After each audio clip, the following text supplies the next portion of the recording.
교과서 58쪽부터 있는 선대칭 도형과 그 성질을 알아볼까요? 시간입니다. 요거 같은 경우에는 내용이 길어서 영상 두 가지로 나눠서 올리도록 하겠습니다. 1번부터 볼게요.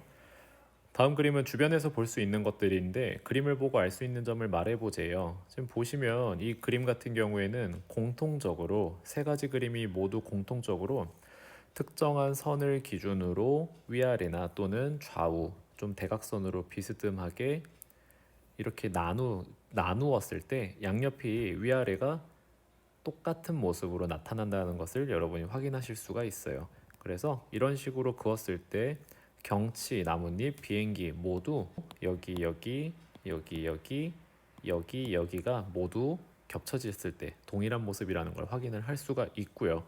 그 다음에 완전히 겹치도록 할 때 접어야 할 부분 아래에 있는 친구들을 해보면 사슴 같은 경우에는 위에서 아래로 그었을 때 무당벌레는 여기를 이렇게 그었을 때, 근데 나비도 이렇게 그었을 때, 뭐 장수풍뎅이는 이런 식으로 그었을 때, 그 다음에 여기에 나와 있는 우리 한옥 건축물 같은 경우에는요, 이렇게 가로로 그었을 때도 해당이 되지만 이렇게 세로로 그었을 때도 해당이 되는 걸 확인할 수 있습니다. 조금 더 이쪽으로 가야겠네요.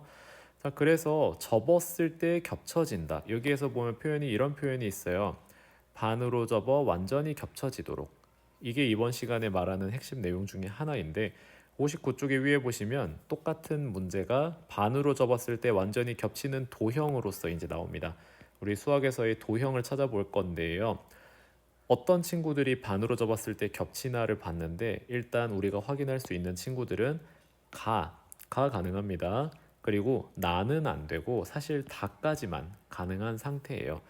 가 같은 경우에는요, 선을 어떻게 그으면 되는가? 선을 위에서 아래로 이렇게 그었을 때 양옆이 똑같아지고 완전히 겹치는 걸 확인할 수 있어요. 나 같은 경우에는요, 위에서 아래로 수직으로 그었을 때는 안 돼요. 양옆이 다르고요.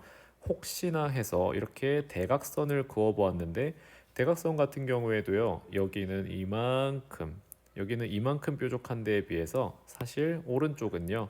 약간 아래 칸으로 하나 좀 내려가 있는 것 같은, 그래서 좌우가 맞지 않습니다. 그래서 나는 안 되고요. 다 같은 경우에는 딱 봐도 보이듯이 위에서 아래로 똑같이 내리면 이게 이제 가운데 선이 되겠지요.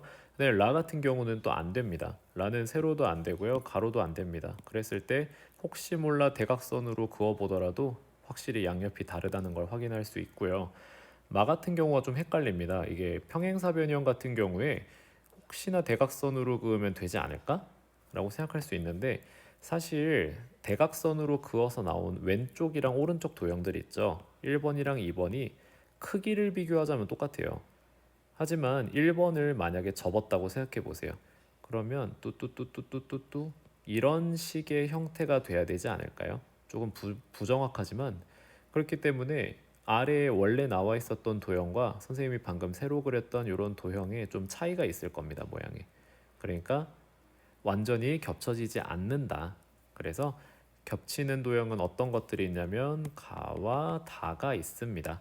접을 수 있는 부분에 이렇게 선을 그으시면 되고 이번 시간의 내용의 핵심은 여기입니다. 이거 좀 잘 볼게요. 한 직선을 따라 접었을 때 어떤 특정한 직선을 따라 접었을 때 그때 완전히 겹치는 도형. 여기에서 가장 핵심이 되는 건 여기 계속 반복되는 완전히 겹친다는 얘기예요. 그랬을 때 얘를 우리는 뭐라고 한다면 선대칭 도형이라고 합니다. 선을 중심으로 양옆이 대칭이 된다고 생각하시면 돼요. 단어 자체는 어렵지 않습니다. 그때 이 직선, 맨 처음에 우리 한 직선 얘기했었죠? 이 직선을 우리는 뭐라고 하냐면요. 대칭이 되는 축이라고 합니다. 축.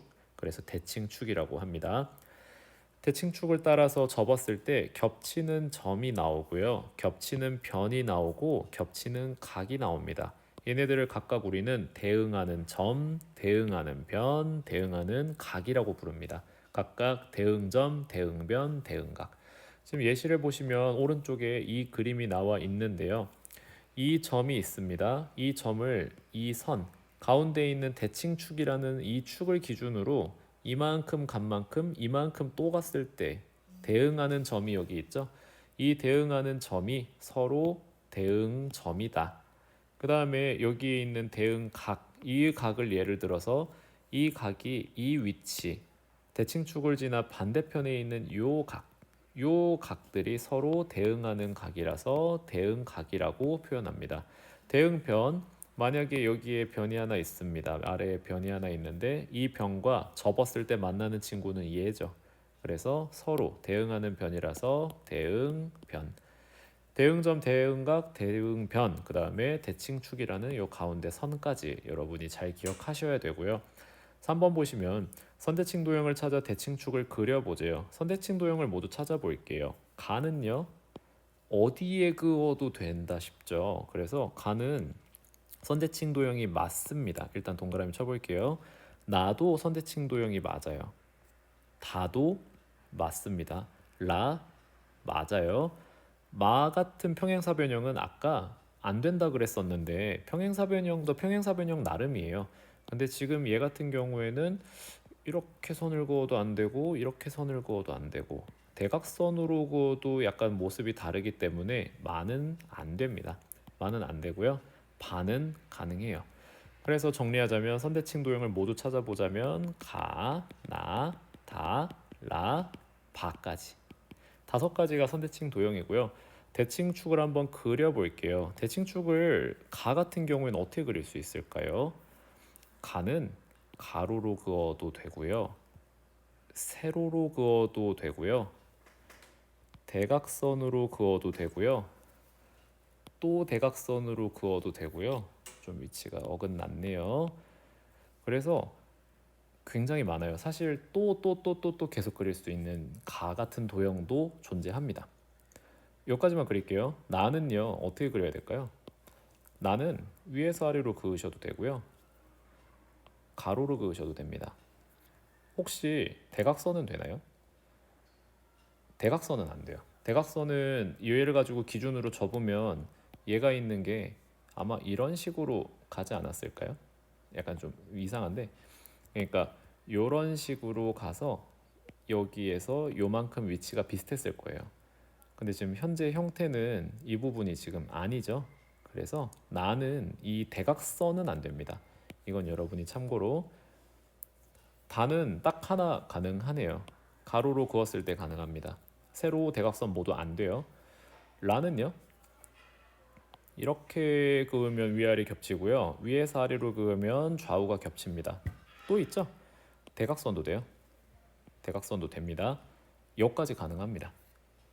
마는 안 돼요. 이렇게 그었을 때 아까 말씀드렸듯이 여기가 이렇게 뭐 이런 식으로 튀어나왔으면 되겠지만 이게 아니기 때문에 불가능합니다. 마는. 바는요?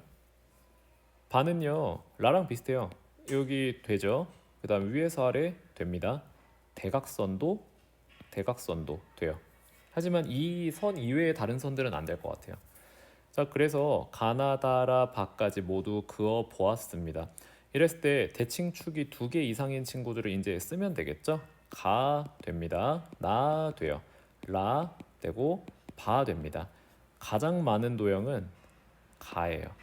우리가 다 그릴 수는 없었지만 가 같은 경우에는 중심만 지나면 사실 모두가 다 대칭축이기 때문에 대칭축의 끝을 알 수가 없어요. 개수를 모두 셀 수가 없는 도형입니다.